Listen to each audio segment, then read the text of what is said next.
Un pavillon de banlieue en 1980, à première vue, rien de spécial.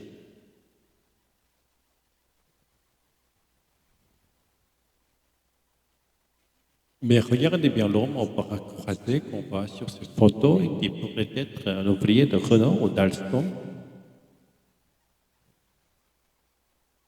Tout le monde l'appelle familièrement Jojo, c'est vrai, mais c'est l'un des plus importants utilisants du mouvement communiste international, le camarade de Léonid Brezhnev, l'ami de Fidel Castro, l'alter ego de François Mitterrand, à qui il va permettre d'ailleurs d'arriver au pouvoir un an plus tard.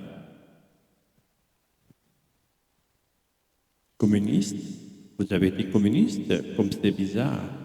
Mais pourquoi le diable être communiste et comment devenir en plus le numéro un? De l'argent, les patrons en ont. Ils en ont même beaucoup. Et selon moi, ils en ont même beaucoup trop. Je ne sais pas si les objets inanimés ont une âme, mais je suis convaincu depuis toujours que les maisons ou les appartements qu'on habite tout au long de sa vie en disent tous les longs sur chacun de nous, ou bien des discours. En tout cas, quand j'ai commencé à m'intéresser à Georges Marchais, j'ai tout de suite été frappé par cette évidence. On ne comprend rien à ce qu'il était, à l'image qu'il renvoyait, à ses comportements, à ses déterminations, à la sympathie aussi qu'elle a suscité bien au-delà du Parti communiste. Si on ne cherche pas d'abord à s'immerger dans les différents lieux où il a vécu tant son histoire, depuis son enfance, leur était intimement lié. Il faut dire que pour le premier jour de tournage de ce film, je me suis rendu dans le Calvados à la week-end, dans la maison où il avait passé ses 15 premières années à laquelle il était resté attaché, comme à la prunelle de ses yeux. Une petite maison de paysans que sa mère achetait, qu'il a voulu transmettre à ses enfants comme s'il leur léguait là, bien plus que des murs et de l'air, la clé de sa propre histoire. Armand, elle avait ici très tôt. Elle avait deux vaches, donc quand elle les mettait là, on a des photos d'ailleurs, encore, elle était un peu journalier, comme ça se faisait beaucoup dans la région quand il y avait les foins, les ramassages de pommes. Donc voilà, elle vivait effectivement de cette manière. Elle n'avait pas d'eau courante, c'était le puits à l'extérieur. Ils ont mis une pompe à un moment donné, donc c'était déjà moins gênant que de descendre le seau pour aller chercher l'eau dans le puits. À l'époque, quand ils vivaient ici, avant de partir sur Paris, il n'y avait pas d'électricité, c'est venu après. Elles sont belles ces photos, elles sont vraiment belles. Et alors, c'est là, je ne sais pas si tu la connais, cette photo, ça c'est pas par là, Georges. Oui, il a 5 ans, tu la connaissais. Oui, parce qu'elle était dans la pote de salle à manger, qui était ma mère l'avait au mur. C'est la plus vieille photo que je connais de lui. Et après, il y a celle-là, je pense, oui, avec mes mères. Et lui, Marcel, son frère, Michemino, il est mort en 1945 dans l'accident du travail. Sa mère est une catholique pratiquante. Elle fréquente régulièrement l'église de la week-end et Georges Marchais, tout naturellement envoyé au catéchisme. Il fait sa première communion et reçoit une éducation en partie inspirée par les évangiles.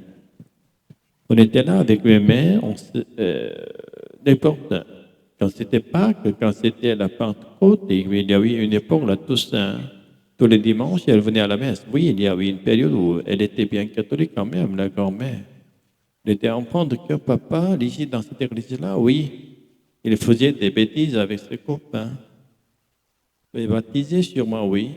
Et communion alors, la communion ici, oui. Le petit Georges fait toute sa scolarité dans l'école du village. C'est un bon élève, les études lui plaisent d'autant plus qu'à l'UQAL, il y a un gros paysan qui possède la majeure partie du village et que sa fille va à la même école que lui. Georges fixe un objectif, réussir mieux à l'école que celle qu'on appelle la fille du grand. C'est ici qu'elle a fait ses premiers meetings, voilà. Il devait être devant puisqu'il était premier de la classe. Non, pas premier. Il a passé son certificat d'études, ensuite il a passé le brevet, et l'instituteur voulait qu'il continue les études et devienne enseignant. Lui, ce qu'il avait envie, c'était de retrouver sa sœur, d'aller à faire son apprentissage à Paris. Par contre, de ne pas être agriculteur, c'est clair.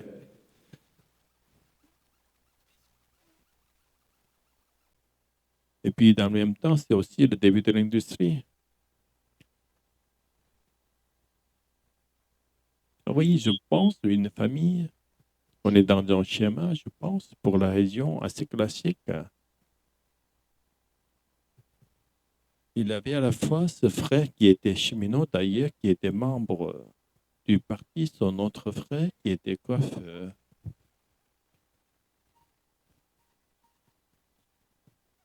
Disons, dans le monde ouvrier, je ne pense pas qu'il voulait rester ici.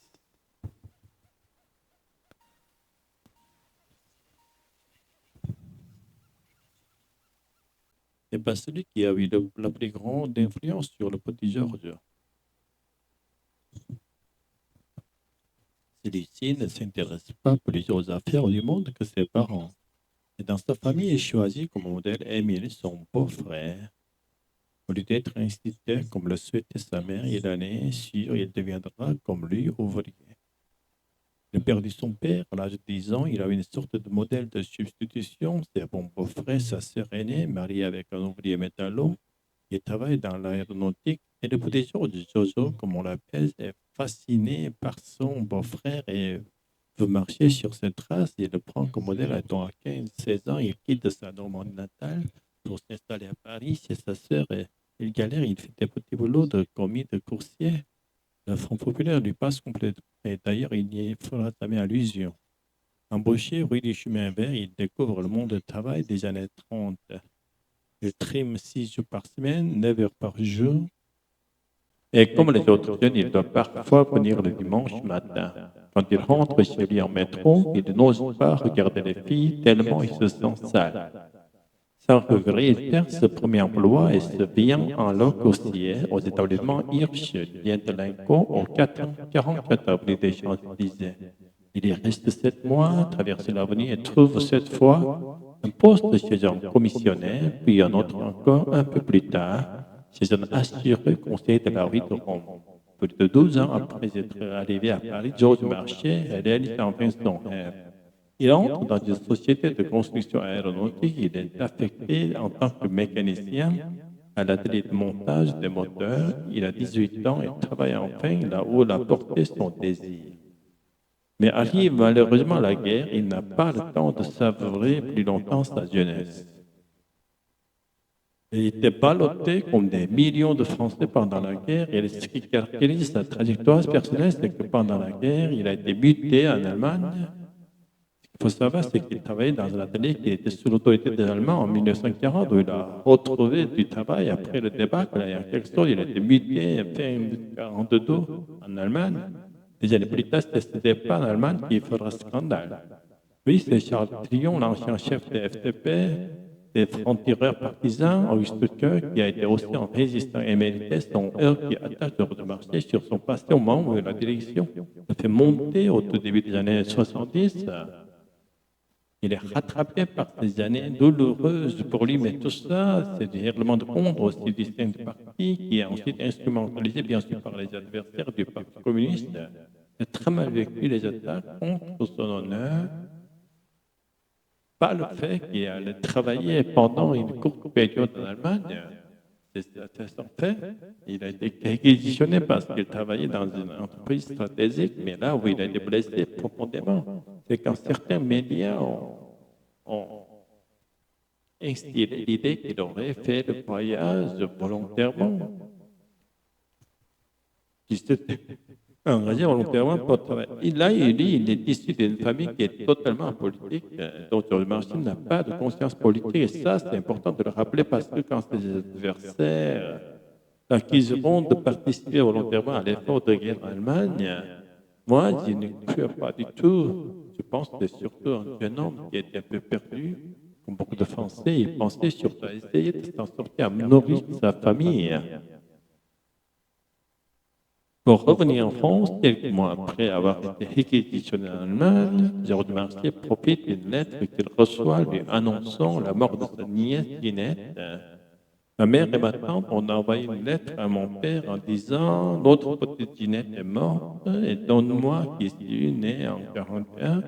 Mon père a fait croire que c'était moi qui étais décédé, ce qui lui a permis d'avoir une permission et de revenir à Paris. Et donc, quand il est revenu, ensuite, il n'est pas reparti.